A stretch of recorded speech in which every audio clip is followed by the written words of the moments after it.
Ball security is one of the least glamorous aspects of football, but inside NFL buildings, it's treated like sacred doctrine. Coaches will tolerate a missed cut. They'll live with a blown protection if it comes from inexperience. But nothing empties a sideline faster than a fumble. Nothing flips momentum more violently. And nothing tests trust between player and staff quite like putting the ball on the ground. That's what makes what Kenneth Walker III and Zach Charbonnet have accomplished in Seattle almost absurd. During the Seattle Seahawks Super Bowl winning 2026 campaign, their rushing attack evolved from inconsistent to dominant. But the deeper story isn't just production. It's security. It's discipline. It's a statistical anomaly that demands context. Combined, Walker and Charbonnet have logged 1,333 carries with just one total fumble between them. Read that again. In an era where defenders are trained to punch, rake, twist, and attack the football on every tackle, two primary running backs sharing that volume with only one fumble is nearly unheard of. To grasp how outrageous that is, consider recent league benchmarks. Earlier this decade, the record for most career touches without a fumble was broken multiple times. Tyler Allgeier set a new mark at 737 touches, surpassing the 724 previously recorded by Philip Lindsay, and those were individual achievements, rare outliers that required near-perfect technique and a little fortune. Now compare that to Seattle's tandem. If Walker and Charbonnet have combined for 1,333 carries with a single fumble, that averages out to roughly 667 carries per back for every one ball put on the ground. That's not just good. That's structural excellence, and the context matters. These aren't gadget backs with limited roles. They're foundational pieces in a physical offense. They run between the tackles. They absorb contact at the second level. They close games in 4-minute situations where defenses know exactly what's coming. Late in the season, especially during a championship run, fatigue sets in, defenders become more aggressive, and every carry becomes contested. Yet the ball stays secured. From a coaching standpoint, that speaks volumes. Natural vision and explosiveness are gifts. You can refine footwork, you can scheme advantageous looks. But instincts, the feel for space, the timing of cuts, are often innate. Ball security, however, is drilled relentlessly, high and tight. 5 points of pressure, offhand over the tip in traffic, 2 hands through congestion. These are not slogans, they're habits carved through repetition. Practice periods devoted entirely to defenders trying to rip the ball free. Film sessions critiquing hand placement on every run, not just the explosive ones. Walker and Charbonnet executing at this level suggests not only individual discipline, but a cohesive culture within the running back room. There's also a psychological dimension to this stat. Running backs operate in chaos. They make decisions in fractions of seconds, while 300-pound linemen collapse lanes and linebackers scrape downhill with violence. Maintaining ball security in that environment requires split-second awareness. You must anticipate contact before it arrives. You must switch hands strategically depending on pursuit angles. You must sacrifice extra yardage at times to protect possession.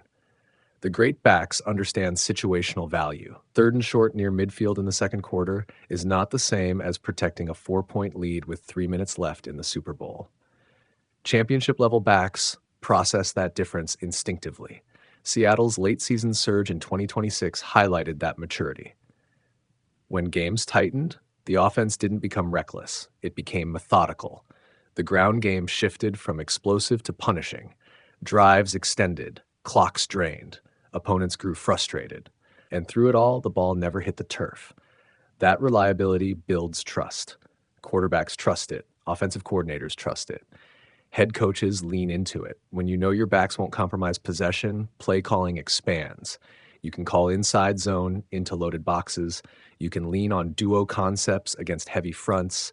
You can stay patient. Defenses, meanwhile, grow desperate. In today's NFL, turnovers are often the equalizer. Underdogs rely on strip sacks and forced fumbles to tilt games.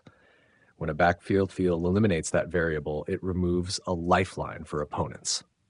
It's also worth noting that shared workloads typically increase risk. 2 backs rotating means rhythm can fluctuate. Each must stay mentally sharp despite alternating series. Some runners struggle to find feel without volume. Yet Walker and Charbonnet have maintained elite security despite splitting opportunities. That speaks to preparation. Each snap matters. Each carry is approached with the same discipline, whether it's the first of the game or the 15th. Physically, both backs bring different traits. Walker is explosive, capable of turning a subtle crease into a 40-yard sprint. Charbonnet brings size and contact balance, often absorbing first hits without losing forward momentum. Their styles complement each other, lightning and leverage, but both prioritize ball integrity. And that consistency is what makes the statistics so staggering. The NFL is littered with talented runners whose careers were derailed by fumble issues. A single high-profile turnover in a playoff game can alter legacies. Coaches remember. Front offices remember. Ball security isn't optional. It's existential. For Seattle, it's become a weapon.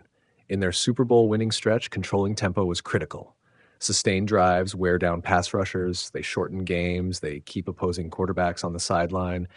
But that strategy collapses instantly if possession flips. Walker and Charbonnet eliminated that vulnerability. There's also a broader reflection on organizational philosophy. Great rushing attacks aren't just about blocking schemes. They're about culture, a commitment to detail, an understanding that the mundane fundamentals often separate contenders from pretenders. The Seahawks coaching staff deserves credit here. Ball security isn't glamorous, it doesn't dominate highlight reels, but it wins in January. And let's put the 1,333 carry figure into perspective again. Most individual backs never approach that volume without multiple fumbles scattered across seasons. Even elite runners typically average one fumble every few hundred touches. Variance alone almost guarantees it. To have two backs sharing that workload and collectively committing just one is statistical defiance. It also changes defensive behavior. When defenders realize strips aren't coming, they adjust. They focus more on gang tackling. They wrap instead of punch. That slight hesitation in turnover pursuit can open marginal yardage gains. The extra 2 yards that convert 3rd and 2, the extra 4 that flip field position. Championship runs are built on margins. Seattle's transformation from inconsistent early in the year to heroic late wasn't magic. It was layered improvement, protection adjustments, red zone efficiency, defensive resilience, and underneath it all, unwavering ball security. Running backs often receive praise for yards per carry or total touchdowns. Those numbers are visible. They're marketable.